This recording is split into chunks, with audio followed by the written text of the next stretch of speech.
Shalom Elohim Bapak Ibu dan teman-teman yang terkasih dalam Tuhan Yesus Kristus. Puji Tuhan, kita berjumpa kembali dalam program kesaksian iman yang luar biasa ini. Dan saya merindukan mendoakan Bapak Ibu sehat ya, bahagia dan dalam perlindungan Tuhan yang sempurna. Dan tentunya diberkati Tuhan berlimpah-limpah agar Bapak Ibu dan teman-teman semua menjadi berkat besar bagi banyak orang, supaya nama Tuhan dipermuliakan. Karena dengan demikian kita telah menjadi terang dan garam di muka bumi ini. Puji Tuhan, puji Tuhan, puji Tuhan. Baik, hari ini kita akan dengarkan kesaksian dari Ibu Ine Oktaya, seorang keturunan dari Sunda. Ya, beliau ini seorang murtadin yang luar biasa sekali kesaksiannya. Karena beliau dari muda itu sudah aktif dalam kur gereja ya. Ketika itu beliau tidak terlalu memikirkan tentang dampaknya, tetapi beliau justru memikirkan tentang teman-temannya yang Kristen yang sering dibully, sering dihina, diolok-olok, tetapi tetap diam saja dan tidak terpengaruh.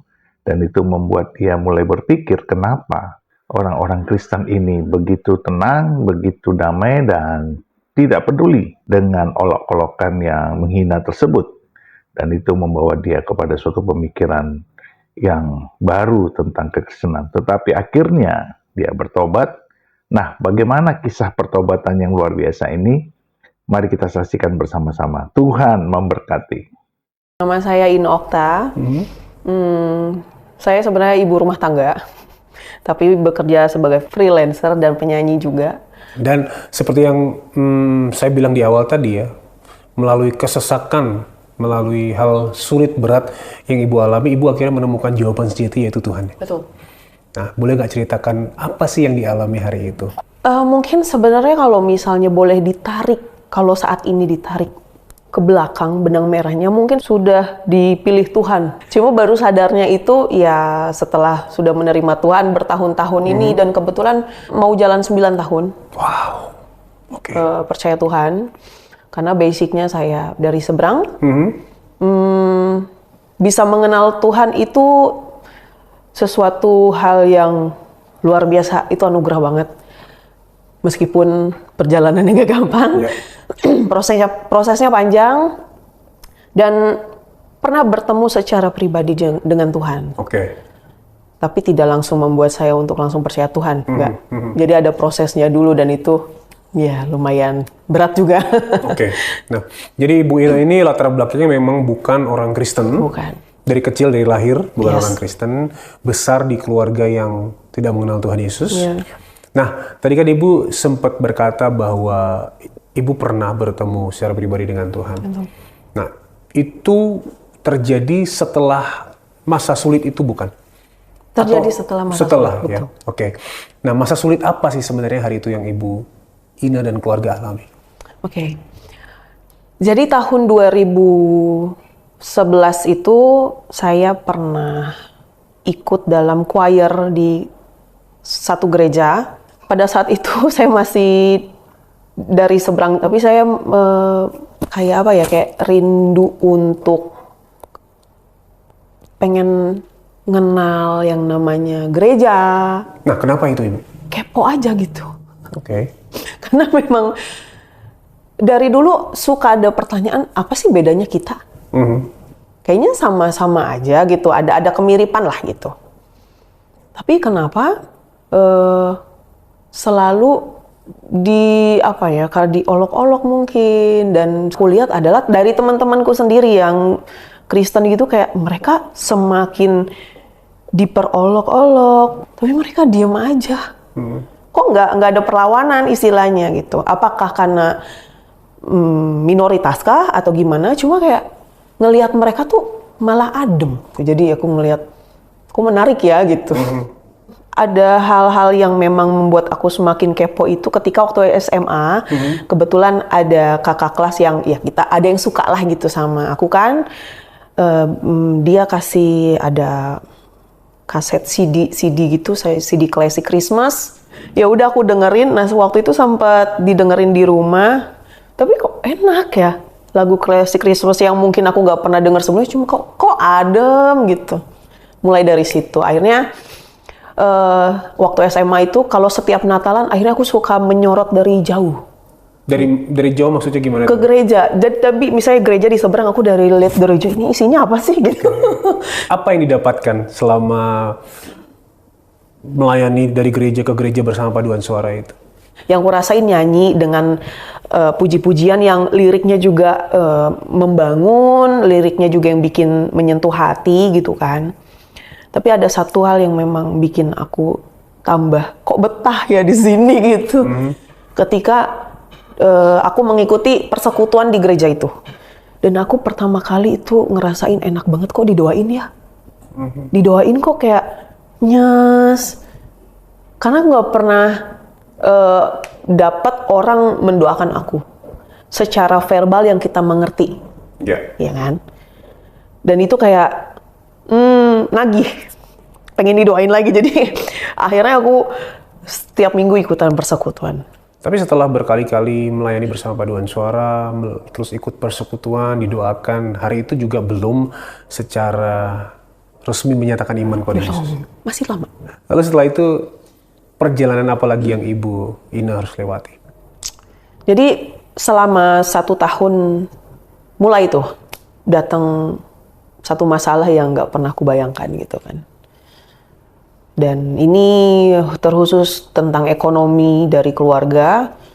Dan aku juga waktu itu belum mengerti keadaan ekonomi keluarga seperti apa. Yang namanya anak mungkin kan nggak pernah mikirin itu gitu kan. Jadi tiba-tiba kena, aku di keluarga jadi terintimidasi karena memang ada lah yang kayak ngomongin, makanya kamu tuh kenapa nggak ngomongin mamamu begini. Aku nggak ngerti loh. Tiba-tiba aku kena masalah itu, tiba-tiba aku diintimidasi gitu kan. Dan itu yang bikin aku stres sebenarnya. Karena memang waktu itu besar sekali nominalnya, jadi aku berasa kayak, aduh gimana ya ngebantuinnya gitu. Jadi karena masalah ekonomi, masalah hutang ya? Masalah hutang. Karena posisi aku masih kuliah, semester 3 atau 4 aku lupa. Terus belum kerja. Nah, aku tuh sempet kayak putus asa, bener-bener lose hope banget. Sampai ada memutuskan sesuatu hal yang di luar dugaan yang emang sebenarnya nggak boleh dilakukan. Gitu. Sebegitu stres dan beratnya tekanan ya? Karena baru pertama kali banget dapet tekanan seperti itu gitu. Oke. Selain tekanan dari keluarga yang lain, kok kamu nggak bilang ke ibu kamu nggak ngasih tahu dia? Tekanan apa lagi sih yang hari itu Ibu Ina sebagai anak terima? Mungkin lebih ke moral ya kali ya. Iya, aku sebagai anak, aku mungkin merasa bertanggung jawab untuk membantu orang tua, gitu loh. Tapi posisinya serba salah, ya itu aku nggak bisa kerja, aku mau dapat dari mana uang, sedangkan aku sendiri belum bayar kuliah waktu itu. Jadi kayak stres. Tadi Ibu berkata bahwa Ibu hampir melakukan hal yang salah ya. Itu momennya terjadi ketika pasti paling berat-beratnya ya. Iya. Apa yang terjadi hari itu? Ketika 2 minggu berturut-turut aku berdoa dan aku berharap aku bisa dapat jawaban. Tapi ternyata enggak. Karena posisinya waktu itu adalah aku udah bener apa ya, beban di pundak ini kayak orang-orang nggak lihat mungkin. Cuma aku ngerasanya udah di ujung banget. Sampai waktu 1 hari sebelum hal itu terjadi, aku bener-bener baru nyampe kosan jam 11 malam, terus aku kayak menyebut nama Tuhanku waktu itu. Aku bilang, aku capek. Aku pengen aja. Gak kuat. Karena mau cerita sama siapa nggak ada temen. Jadi emang waktu itu dipendam sendiri. Gitu. Sampai akhirnya aku mau memutuskan untuk udah ini sih sebenarnya kayak udah ngambil gitu kan, ini mana nih ya gitu, kanan pak kiri. Sebenarnya pas mau melakukan itu ada rasa ketakutan sebenarnya. Pasti kan, cuma kayak udah nggak kuat karena rasa nggak kuatnya itu melebihi dari rasa ketakutan pengen. Pas baru mau lagi saya tangan, cuma ada yang ngomong dalam hati, nggak tahu siapa. Ada yang ngomong kayak gini, kamu nggak usah bunuh malam ini kamu capek kan? Kamu butuh istirahat. Istirahat aja dulu. Kamu boleh lanjutkan itu besok. Aku istirahat. Nah, pada saat istirahat ini aku mimpi. Mimpinya sama. Mimpinya dalam kondisi yang sangat mengenaskan. Dalam artian aku masih meraung-raung, nangis, gak karuan. Bener-bener hopeless. Sampai akhirnya aku menemukan entahlah itu apa gitu. Ya aku lihat ke atas. Ada satu titik cahaya kayak kunang-kunang tadinya. Aku melihat ini apa gitu. Nah, cahaya itu semakin turun tuh semakin besar cahayanya. Dari titik mau ke gitu. Jadi satu ruangan itu terang banget. Ini lebih dari lampu-lampu yang ada di sini, terang banget. Mungkin kayak ukuran 3x3 dikasih lampu stadion kali ya. Terangnya. Silau banget. Silau banget. Dan aku lihat sosok laki-laki, aku nggak tahu itu siapa.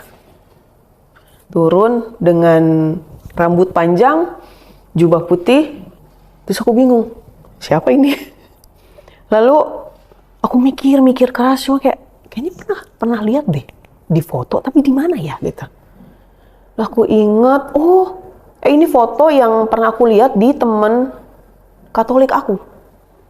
Terus aku mikir lagi, lah Yesus ngapain gitu. Terus pada saat itu posisinya aku adalah masih dengan beban yang berat banget yang udah di ujung tanduk. Dan Yesus saat itu nggak ada ngomong sepatah kata pun, dan aku pun tidak ada berbicara sepatah kata pun. Tidak ada interaksi hari tidak itu. ada, kita cuma bicara lewat hati. Jadi aku ngomong dalam hati aja. Yang Yesus lakukan waktu itu ngasih tangan. Dan aku kayak posisinya pengen dipeluk, lagi ancur-ancurnya, pengen ngambilin tangan. Cuma dia ngomong lagi, gak usah ambil tangannya, itu bukan Tuhan kamu, gitu. Terus aku mikir, oh iya juga ya. Akhirnya aku bilang, aku gak mau ambil tangan kamu bukan Tuhan aku. Akhirnya Tuhan Yesus itu ambil lagi tangannya. Tapi yang Tuhan lakukan terakhir kali adalah senyum. Nah, senyumnya itu yang membelah semua beban yang ada di pundak aku. Jadi ketika ia senyum, itu langsung hilang bebannya. Dan yang aku rasakan saat itu ringan, enak, gak bisa diungkapkan dengan kata-kata, dan aku gak tahu kalau itu ternyata rasanya disebutnya damai. Ya. Karena aku gak pernah ngerasain itu. Yang enteng aja rasanya. Enteng banget. Meskipun masalahnya masih ada, tapi damai itu ada. Akhirnya besoknya aku bisa menjalani hari kayak, kok normal lagi? Ya, syukur gitu. Itu sih. Jadi kelegaan yang didapatkan ketika mimpi itu juga dirasakan ketika bangun ya. Bahkan Ibu Ino bisa menjalani hari-hari dengan yang kayak nggak ada beban lagi. Nggak ada beban. Sekalipun masalahnya masih ada. Masih ada. Nah, Ibu kan bilang ya, memang sudah kepo dari dulu, penasaran. Nah, ketika bertemu dengan Yesus di mimpi dan merasakan kelegaan dan bahkan hati Ibu bersyukur ya. Hari itu gimana? Yang dilakukan Ibu apa nih? Lebih ke banyak nangis sih. Nangisnya karena bingung, bersyukur juga, kayak campur aduk rasanya. Gak ngerti, kok bisa kayak gini. Tapi nggak ada rasa ingin mengenal Yesus lebih lagi hari itu? Belum ya? Belum, ya cuma bingung. Karena bingungnya, mau ke yang lama, kayaknya udah nggak diterima nih. Kayaknya udah dosa besar banget. Karena Udah melayani, udah datang ke gereja segala macam, kayaknya udah kayak ditolak banget gitu. Tapi ketika aku mau berdoa secara Kristen, nggak ngerti, bingung. Terus aku harus nyebut Yesus gitu, nggak berani, belum ada keberanian. Jadi akhirnya aku memutuskan agnostik, sempat agnostik waktu itu. Ya udahlah, percaya ada Tuhan, tapi lebih percaya sama diri sendiri aja lah udah gitu. Jadi nggak beribadah di dua sisi gitu No. ya? Itu dari 2011 sampai 2014. Nah 2014 akhirnya aku ada kerinduan lagi kayak aduh kangen nih, dan aku pernah ada dikasih masalah juga yang sebenarnya akhirnya aku menyadari ternyata kalau agnostik itu buat aku ya sesuatu hal yang belum tepat. Karena ketika kita lagi jatuh, ternyata benar-benar kita butuh pondasi. Nah, pondasi ini yang belum aku lock, karena kan masih bingung nih, mau kesini apa kesini. Jadi aku bingung. Akhirnya 2014 aku memutuskan untuk ibadah malam lagi. Sampai akhirnya aku bilang, kalau misalnya memang Yesus itu ada, tolong kasih aku tanda. Tapi kalau misalnya yang ini memang betul, aku mau stay on the track di sebelumnya. Nggak dikasih jawaban juga. Bingung ya. Jadi memang ditinggalkan seperti seakan-akan Tuhan diam seperti. Iya. Tapi ada 2 hari berturut-turut ketika aku benar-benar lagi ragu, bimbang segala macam, campur aduk karena aku pindah nggak ya, aku pindah nggak ya. Di situ Tuhan audible. Ada yang ngomong, itu Tuhan. Dia bilang ini, yang hari pertama pas aku tidur, Tuhan bilang ini, kamu mau ikut siapa? Kamu mau ikut aku atau kamu mau di sana? Semakin aku dimimpin gitu, semakin aku kayak makin kayak di ujung juga nih, aduh aku harus gimana gitu. Nangis lagi. Besoknya dimimpin lagi dengan suara yang lebih tegas. Ine, saya kasih tahu kamu sekali lagi, kamu mau ikut saya atau mau tetap di lama? Bebas. Pilihan ada di tangan kamu, saya tidak memaksa. Di situ aku udah oke deh. Mungkin kayak kayak makin yakin sih, tapi yakinnya di sini aku masih pakai coba. Dia kok bilang gini, ya udah kalau misalnya emang Tuhan Yesus itu ada, aku mau coba percaya Tuhan. Coba ya. Ternyata Tuhan gak bisa dicoba-coba. Dan saat itu aku dengan hati gemetar, dengan ketakutan, dengan segala perasaan campur aduk, aku mulai ngomong, ya udah saat ini, detik ini aku mau ikut Tuhan. Itu aku nangis langsung. Dan itu yang tahu hanyalah Ibu Ine. Ya. Ya, wow, oke. Jadi akhirnya permasalahan keluarga yang cukup berat yang membuat Ibu putus asa itu membawa Ibu menemukan kebenaran yang sejati. Wow. Setelah akhirnya Ibu berkata, oke, aku gak mau coba-coba lagi nih. Aku mau benar-benar ikut Tuhan. Selain rasa, tentu ada takutnya ya tadi. Takut aku banget. akan mengalami apa ke depannya. Rasa apa lagi yang Ibu alami? Pada saat itu aku bilang lagi sama Tuhan, ya udah Tuhan, kalau memang misalnya aku udah ngomong nih, aku mau ikut Tuhan.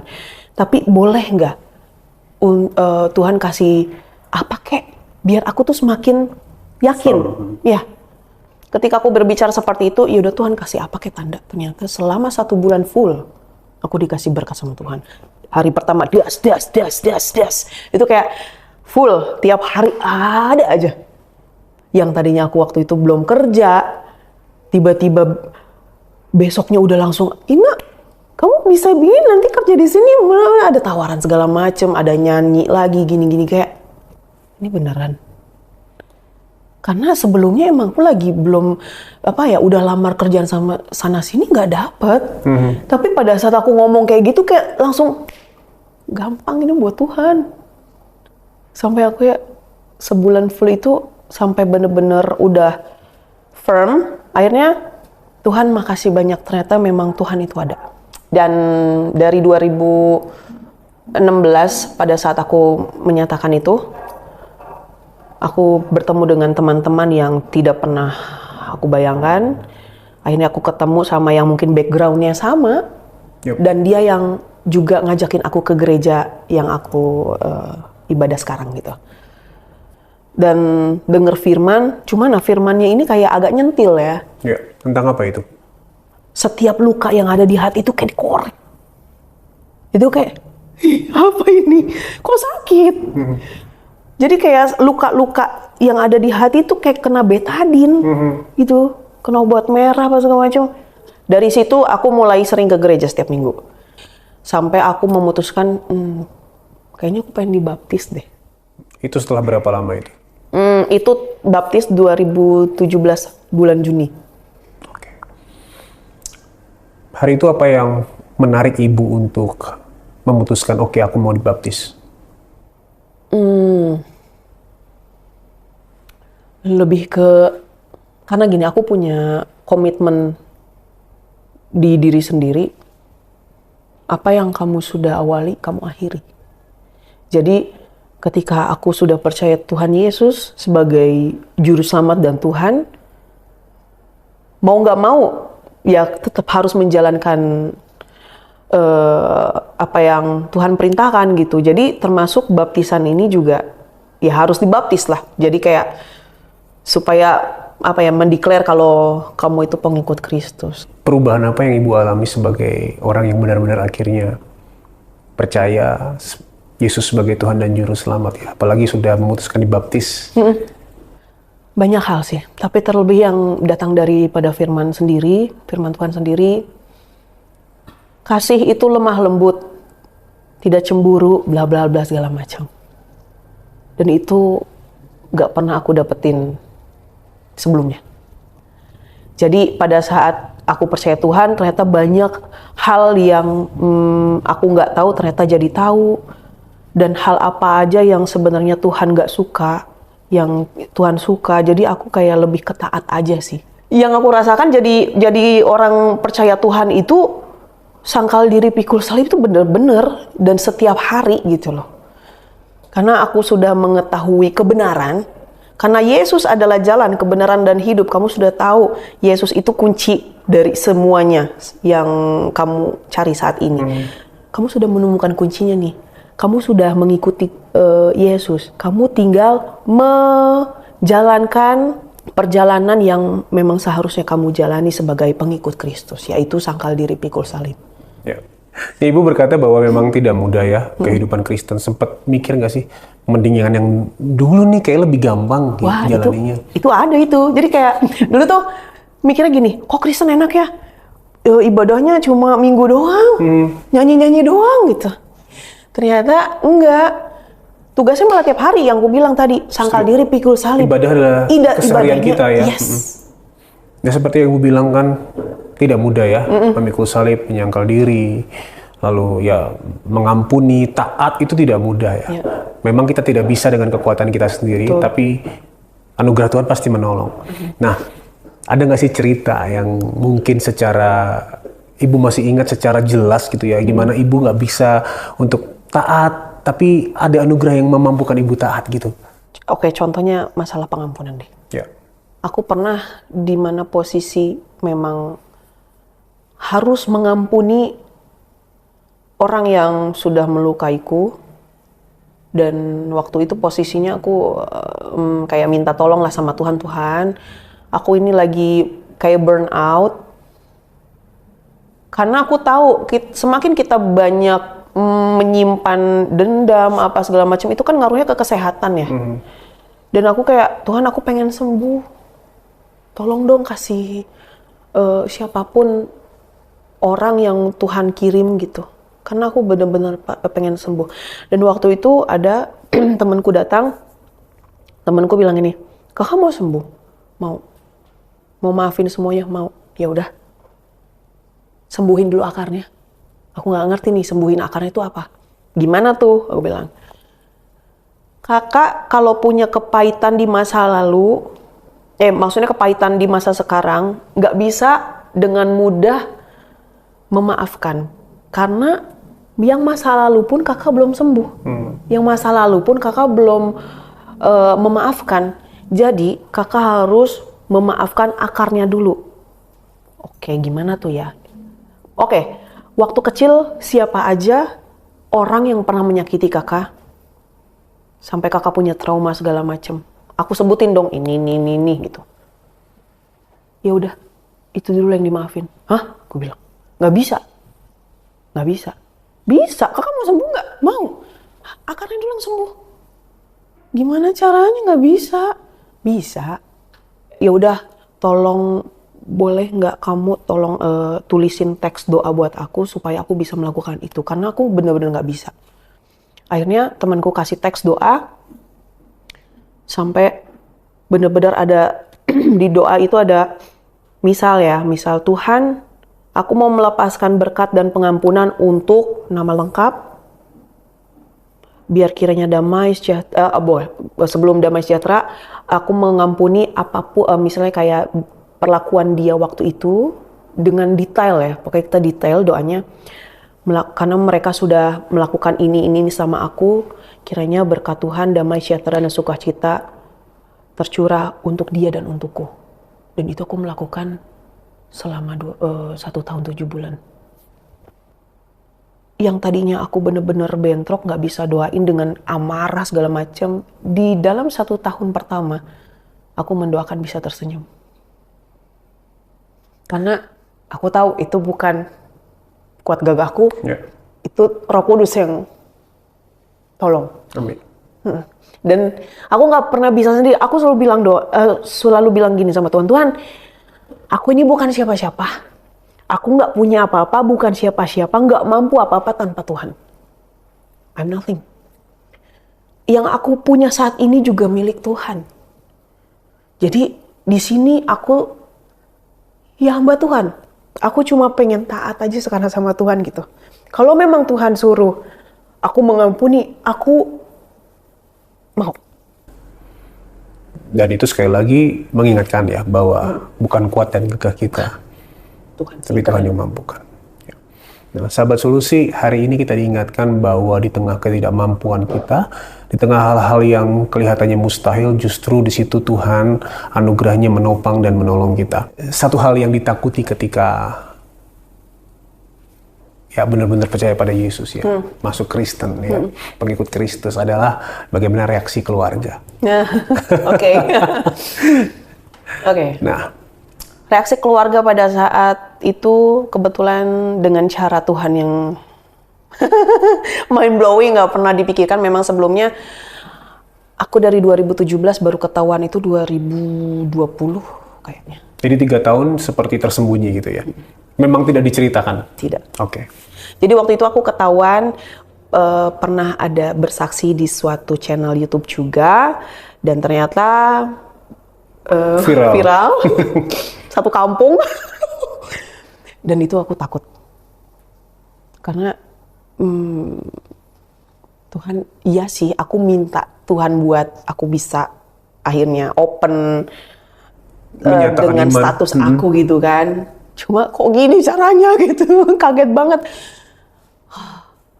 Dan waktu itu aku lebih ke, dibilang sembunyi sih enggak, cuma mungkin ada waktu untuk close diri dulu lah waktu itu. Menenangkan diri mungkin ya. Diri. Tapi teman-teman gereja tuh kayak menguatkan, udah kamu take your time dulu. Jangan berbuat apa-apa dulu. Kalau mau berbuat apa-apa tanya Tuhan. Jangan sampai gegabah gitu. Ya udah aku diam. Sampai akhirnya, dan aku amaze-nya adalah ketika ketahuan, aku bisa ngobrol lagi sama mama hanya dengan waktu 3 bulan, which is dimana kalau orang yang baru convert itu kayaknya bertahun-tahun gitu kan, baru bisa ngobrol sama orang tua, tapi ternyata aku cuma dikasih 3 bulan sama Tuhan. Dan hatiku kayak happy pasti. Akhirnya bisa ngobrol lagi sama mama, meskipun mama belum ikhlas. Tapi seenggaknya mama kayak, gimana kabarnya? Oke. Kangen. Aku udah netes, tapi bukan netes lagi, nangis itu. Karena selama ini kan yang aku takutin udah terjadi, aku ditolak. Tapi aku percaya satu ayat firman yang di Amsal ya kalau nggak salah. Ketika ayah ibuku meninggalkan aku, tapi Tuhan tidak pernah meninggalkan aku. Dan aku pegang ayat itu. Sampai akhirnya orang tua bisa menerima juga, itu amazing banget. Prosesnya berapa lama? Wah, lama. Kan 3 bulan tadi bisa ngomong sama mama, tapi akhirnya ketika kedua orang tua bisa menerima itu? 2 tahun kayaknya. 2 tahunan. Sebelumnya mereka menolaknya gimana? Apakah ibu jadi tidak diakui atau nggak boleh pulang? Kalau nggak boleh pulang, mungkin ada momen itu, cuma kayak mamaku kayak kangen kali ya sama anaknya, dan aku juga kangen sama orang tua aku sendiri gitu. Jadi di balik semua itu juga ada doa peperangan yang aku lakukan gitu loh. aku juga setiap hari doa dong, Tuhan, aku pengen orang tuaku dan keluargaku bisa nerima aku apa adanya, bukan ada apanya. Ya udah adanya kayak gini aku dengan kita berbeda, tapi mereka masih bisa nerima aku. Aku setiap hari doain itu. Sampai tiba waktunya ya bisa diterima gitu ya. Aku kayak bersyukur buat puji Tuhan. Jadi puji Tuhan sekarang relasi dengan orang tua pun sudah Puji Tuhan udah baik, ya? baik. Dan ibu pasti terus mendoakan juga supaya Tuhan menjamah hati mereka tentunya. Yes, itu tiap hari itu. Makanya butuh bertahun-tahun, gak apa-apa sih, yang penting aku tetap, maksudnya aku tetap gak berhenti untuk doa. Ya. Karena aku percaya doa mengubah segala sesuatu. Yang tidak mungkin menjadi mungkin, mungkin banget semuanya buat Tuhan. Yang penting kitanya gak capek aja untuk doa. Sampai doa itu terjawab. Sampai kita bilang puji Tuhan. Gitu. Sebelumnya ibu nggak kenal Yesus ya? Nggak kenal Yesus, terus bertemu dalam mimpi hanya berpikir, oh ini Tuhannya orang Kristen, bukan Tuhan aku. Sekarang bagaimana ibu memandang seorang pribadi Yesus? Yesus itu bisa jadi siapa aja. Pada saat mungkin, ya kayaknya aku berpikir semua orang pernah mengalami masa sendiri. Dimana ketika masa sendiri itu aku merasa Tuhan itu bisa jadi ibu, bisa jadi bapak, bisa jadi teman, bisa jadi siapapun yang lagi kita butuhkan saat itu. Intinya terus berdoa sih sama Tuhan dalam kondisi apa aja. Tuhan tuh ada. Dan benar-benar ketika aku merasa ragu, aku merasa minta tolong, mintanya sama Tuhan, Tuhan tolong aku dimanapun, Tuhan tolong aku. Dan pasti Tuhan jawab dengan caranya Tuhan gitu. Ibu terakhir nih, buat sahabat solusi yang hari ini mungkin ada dalam persimpangan ya. Mereka masih ragu, mereka mempertanyakan Tuhan, bahkan mungkin ada yang seperti ibu meminta tanda kalau Yesus benar-benar ada, beri tanda, tapi belum ada tanda yang mereka lihat. Bahkan mungkin ada yang sudah agnostik seperti ibu. Apa yang ingin ibu sampaikan kepada mereka? Tetap berdoa, jangan berhenti berdoa. Tetap minta tanda, tapi jangan lupa rasa syukurnya adain dulu. Ibaratnya kalau setiap kita berdoa, terima kasih Tuhan. Baru hal-hal yang beratnya kita ceritain. Dan jangan pernah berhenti untuk berdoa, untuk berharap. Meskipun aku tahu itu nggak gampang, meskipun waktunya mungkin lama, tapi yang aku tahu ternyata Tuhan itu suka proses. Meskipun Tuhan suka hasil, tapi Tuhan lebih suka proses. Karena pada saat kita menunggu jawaban itu kan kita diproses. Sabar gak nih anak? Gitu. Udah sampai mana nih? Kamu mau tetap percaya aku nggak? Kamu mau tetap andalkan aku nggak? Itu yang Tuhan suka. Dan ketika berdoa, tulus aja gitu. Makanya aku selalu bilang, Tuhan gak ada yang tersembunyi dari aku. Semuanya Tuhan sudah tahu. Meskipun sebenarnya Tuhan sudah tahu apa yang mau kita doakan, tapi kita ucap ulang, lebih ke mengakui segala dosa, segala ini, dan kita minta pengampunan. Itu sih, tetap kuat aja. Dan jalani prosesnya, enjoy bersama Tuhan. Ibu Ina, thank you. Kesaksiannya hari ini, aku berdoa bisa jadi berkat buat mereka yang sedang dalam masa penantian, keraguan, maupun persimpangan dalam hidup mereka. Sehat selalu ya. Terus Tuhan pakai untuk menyatakan kebaikan dan kemuliaan Tuhan. Amin. Buat sahabat solusi yang hari ini sedang dalam persimpangan, dalam keraguan, sekali lagi kita diingatkan bahwa jawaban satu-satunya, solusi satu-satunya dalam hidup kita adalah Tuhan sendiri. Yesus adalah satu-satunya jalan kebenaran dan kehidupan. Datanglah kepadanya. Dan jika hari ini kamu mendengarkan dia memanggil, mari datang kepadanya, mari berdoa. Ingat, Tuhan Yesus sangat mengasihimu dan apapun permasalahanmu, di dalam Tuhan pasti ada solusi. Amin. Puji Tuhan, puji Tuhan, puji Tuhan, problem keluarga ya, problem hutang yang dialami oleh keluarganya membuat Ibu Ine ingin menghabisi hidupnya, dan disitulah dia berjumpa dengan Tuhan kita Yesus Kristus, dan akhirnya beliau percaya kepada Tuhan Yesus Kristus. Walaupun tidak mudah, tetapi beliau tetap melakukan bagiannya, dan Tuhan melawatnya, mendorongnya, mengurapinya, memberkatinya, sehingga mukjizat terjadi dalam hidupnya dalam waktu sebulan. Tuhan menampakkan kuasa-Nya dalam hidupnya yang tidak pernah dia sangka, tidak pernah dia duga. Dan ini membawa dia kepada Kristus Yesus yang luar biasa itu.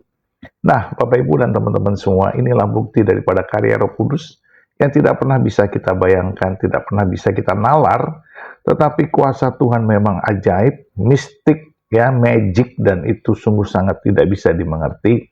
Tetapi doa orang-orang benar, yaitu Bapak, Ibu, dan saya, itu membawa pertobatan kepada jiwa-jiwa yang terhilang. Dengan doa-doa kita, dunia diubahkan karena kuasa Roh Kudus bekerja menjangkau setiap jiwa yang haus dan lapar akan Tuhan. Tetaplah setia, tetaplah bersemangat, tetaplah percaya kepada Tuhan, teruslah bersafaat, teruslah bersaksi, dan teruslah memberkati dan menjadi terang dan garam di muka bumi ini. Tuhan beserta kita di dalam segala aspek kehidupan kita. Tuhan memberkati kita sekarang dan sampai selama-lamanya, di dalam nama Bapa dan Anak dan Roh Kudus, di dalam nama Tuhan Yesus Kristus. Haleluya, haleluya, haleluya. Amin, amin, amin, amin, amin, amin, amin.